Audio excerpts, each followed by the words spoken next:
Good evening everybody. अस्सलाम वालेकुम, नमस्कार, सत श्री अकाल एवरीबॉडी वन। दोस्तों, जैसा कि आप सभी जानते होंगे कि मिडिल ईस्ट में लगातार हमले जारी हैं और इस हमले में आज 7वां दिन है और मिडिल ईस्ट की जो स्थितियां हैं आप सभी पहले से ही रूबरू होंगे। अगर सिविलाइजेशन की बात करते हैं तो इंडिया, रशिया और चाइना, ये 3 सिविलाइजेशन है जो हज़ारों वर्ष पुरानी है।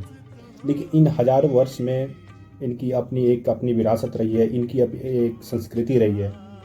इन संस्कृतियों को हमें ज़रूर जानना चाहिए और समझना चाहिए, क्योंकि जब भी हम किसी व्यक्ति की बात करते हैं तो कहीं ना कहीं उसके ख़ानदान के बारे में बात करते हैं, उसके हायरार्की के बारे में बात करते हैं, उसके डायनेस्टी के बारे में बात करते हैं, उसकी लीगेसी के बारे में बात करते हैं। इन सारी स्थितियों को जानने के बाद भी हम किसी व्यक्ति को आइडेंटिफाई कर सकते हैं।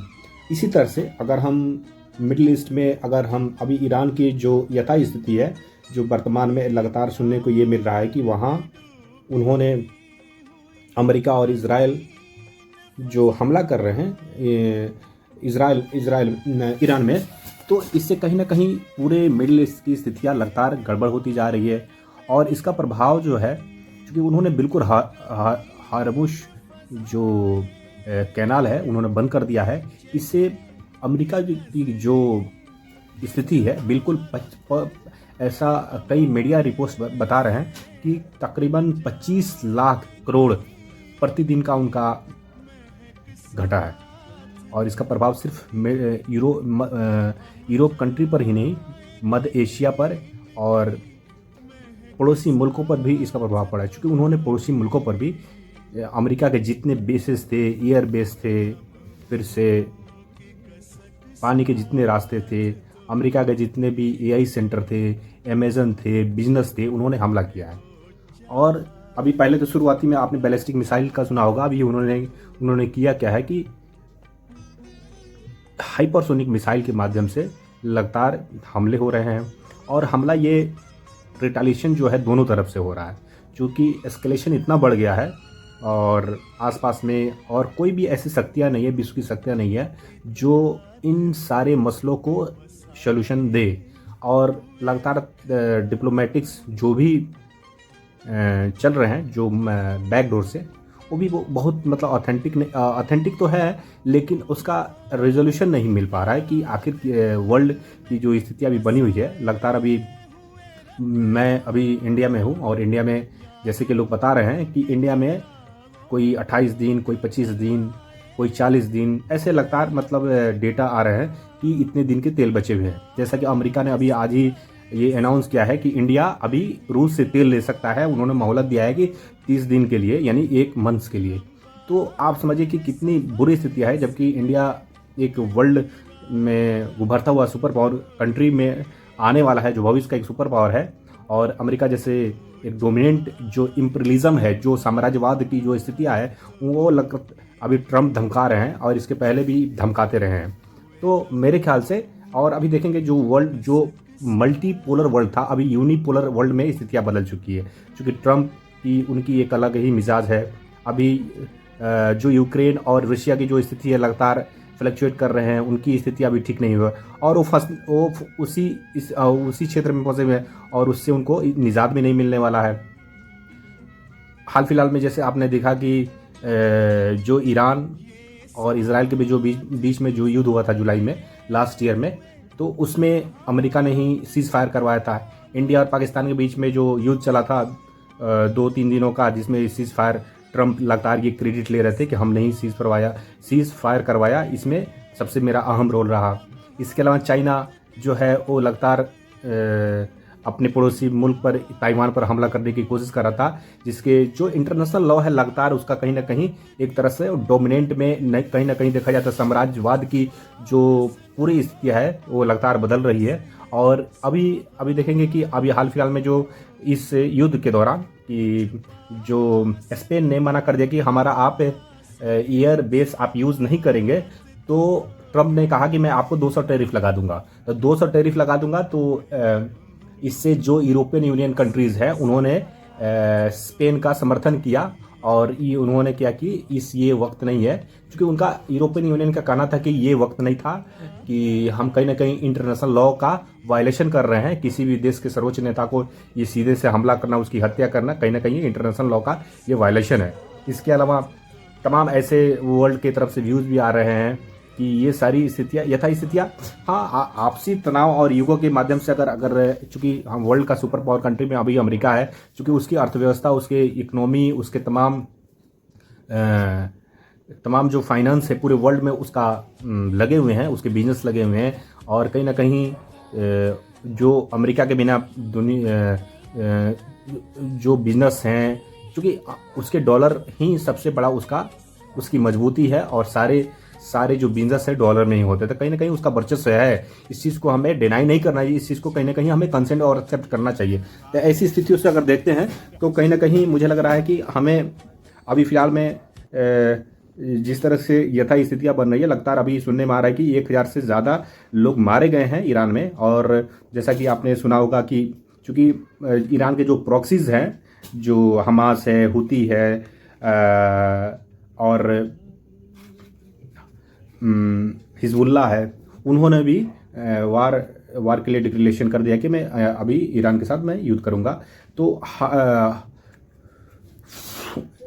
कैनाल में जैसा कि उन्होंने अभी ईरान ने क्या कहते हैं कि अनाउंस कर दिया है कि सिर्फ चाइना और रूस के ही जहाज जाएंगे इस रास्ते से। अगर फिर इसके अतिरिक्त अगर किसी अन्य के जहाज अगर जाते हैं तो मैं इस पर हमला करूंगा। उन्होंने हमला भी किया है, ठीक है, जिसमें सुनने में आ रहा था कि भारत का भी नाम था, इसके अलावा और भी अन्य कंट्री का नाम था। इसके अलावा कुवैत पर जो बेस थे अमेजन के, एआई सेंटर, गूगल तमाम थे, वहाँ हमला किया गया है। ओमान में हमला हुआ है। इसके अलावा तमाम ऐसे कंट्री है। ऐसा सुनने में आ रहा है कि अगर स्थितियाँ ऐसे ही अगर यथा स्थिति बनी रही तो वर्ल्ड की इकोनॉमी तो गिरेगी ही, इसका कहीं ना कहीं प्रभाव आम लोगों पर पड़ेगा और महंगाई लगातार बढ़ती जाएगी। तो इसके बीच में कोई ऐसा रास्ता निकालना पड़ेगा जिससे वर्ल्ड की स्थितियाँ सुदृढ़ हो सके। आर्थिक स्थितियाँ, हम आर्थिक स्थिति को तरफ ज़्यादा हम झुकाव इसलिए कर दे रहे हैं क्योंकि अब रही बात की अगर लगातार कई लोग विरोध भी कर रहे हैं और लोग कहीं ना कहीं पक्ष सही भी है कि आप देखेंगे मुस्लिम कंट्री में तो वुमेन्स एम्पावरमेंट को लेकर, वुमेन्स के फ्रीडम को लेकर बहुत ज़्यादा तो नहीं है। और अब रहा कि वेस्टर्न कल्चर की तरह तो नहीं है और वो अपने शरिया कानून के माध्यम से या एक लिबरल स्थिति नहीं है जहाँ तक freedom of speech and expression की, जो डेमोक्रेटिक कम्युनिकेशन की अगर बात करते हैं तो जितना वेस्टर्न में या इंडिया में या खासतौर से इंडिया में ज़्यादा है। तो अगर हम वेस्टर्न की बात करते हैं तो जिस तरह से वो चाहते हैं, तब मेरा कहने का मतलब ये है कि आप देखेंगे अमेरिका के जितने भी, वर्ल्ड के जितने भी, खासतर में अगर हम खाड़ी देशों की बात करते हैं तो वहाँ जितने भी कंट्री हैं तो कहीं ना कहीं देखा जाए तो अमेरिका के पिछलग्गू हैं। वो उनके मतलब उन्हीं वो जैसा कहते हैं वैसा वो एक्सेप्ट कर लेते हैं। उनके सामने ना बोलने की उनकी हिम्मत होती है। एक तरह से ऑटोक्रेटिक वहाँ गवर्नमेंट भी है और जहाँ वहाँ तो डेमोक्रेसी है नहीं। आप देखेंगे कोई ऐसा कंट्री आप बता दीजिए, सऊदी अरबिया, आप सऊदी अरबिया देख लीजिए, सऊदी अरबिया की क्या स्थिति है। आप जैसा आप सुनते भी होंगे और समझते भी होंगे कि वहाँ का जो बादशाह है वो मक्का और मदीने की कमाई खाता है। और अगर देखेंगे कुछ दिन पहले आपने देखा कि वहाँ के बादशाह ने एपस्टीन फाइल में नाम आया हुआ था और उसे भी वो शायद उसका मिनिस्ट्रियल में नाम था, उसको हटाया गया। तो कहीं ना कहीं देखा जाए तो जो ये बादशाहों की जो स्थिति वहाँ जो ऑटोक्रेटिक गवर्नमेंट है, लेकिन अगर और जो कंट्री उसके बगल में ओमान की स्थिति, वहाँ सबसे ज़्यादा शिया लोग रहते हैं और सुन्नी कम है, लेकिन वहाँ जो गवर्नमेंट है वहाँ ऑटोक्रेटिक गवर्नमेंट है। तो ये सारे बादशाह है रोज़ जी हजूरी करते हैं। ईरान के साथ ये था कि इसकी जो एक अपनी संस्कृति था, इसके अपनी कल्चर था, इसका एक अपना सिविलाइजेशन था, काफ़ी पुराना था। हम जो पर्शियन गल्फ की बात करते हैं तो ये जो सिविलाइजेशन है इनका अपना एक इतिहास रहा है। आज हम भले कहने के लिए अमेरिका है, अगर हम बैकडोर से बैक डेट में अगर जाते हैं तो एक समय था जैसे फ्रांस और ब्रिटेन ने डिनाई किया है कि हम आपके साथ नहीं है। इसके अलावा और भी कई कंट्री ने कहा कि हम इस युद्ध में सामने, ये युद्ध जो है ट्रम्प का है, ये युद्ध ट्रम्प का है और ये ट्रम्प ही समझते हैं। तो इसमें चूंकि कुछ दिन पहले आपने देखा कि जो युद्ध हुआ था फ़लस्तीन में और इजराइल के बीच में, तो ये कहीं ना कहीं अमेरिकन लेगेसी का बहुत बड़ा और अमेरिकन उनका योगदान था कि ये युद्ध कीजिए, हम इसमें आपका मदद करेंगे। लेकिन हुआ यह कि उसमें सबसे ज़्यादा एक छोटा सा मुल्क में इनको 2 साल लग गया, क्योंकि इजराइल को तो युद्ध लड़ने की आदत है नहीं। जब इनके लोग मरते हैं तो इनको लगता है कि अरे, जबकि इन्होंने 1 लाख लोगों को मार दिया, लगभग 70-80 लाख का तो डेटा। इसके अलावा आपने देखा वहाँ जितने घर हैं, बच्चे हैं, कितने मजलूम हैं, खाने के लोग मर गए, लगता है वहाँ से माइग्रेशन हुआ। इसके अलावा धीरे धीरे अभी स्थितियाँ ठीक हो रही, लेकिन अभी समय लगेंगे।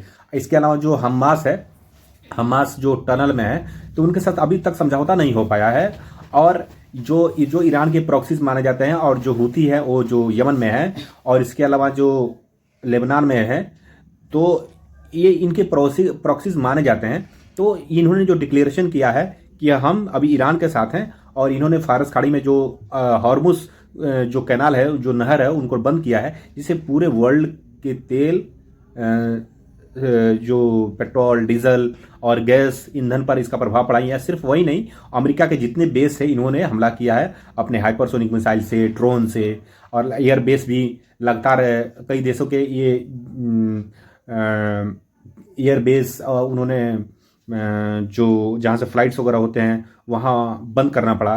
तो कहीं ना कहीं मुझे लग रहा है कि युद्ध ऐसा ही चलता रहा तो देश की इकोनॉमी और नीचे चली जाएगी, इन्फ्लेशन और बढ़ेगा, और महंगाई का प्रभाव के कारण कहीं ना कहीं आम लोगों के जो खर्च बढ़ेंगे, और इसका भार, बेरोजगारियाँ बढ़ेगी। फिर अलग तरह से एक नए तरह से दुनिया और समाज और लोगों पर इसका प्रभाव पड़ेगा, और इससे कहीं ना कहीं व्यक्ति के जीवन में तनाव भी पड़ेंगे। शुक्रिया। मुझे उम्मीद है कि मेरे जो जज्बात हैं, मेरे जो व्यूज़ हैं, इस चीज़ को आप ज़रूर समझ रहे होंगे, और मुझे उम्मीद है कि फिर हम नए वक्तव्य, एक नए विचार और नए विमर्श में मिलते हैं। Thank you so much. शुक्रिया।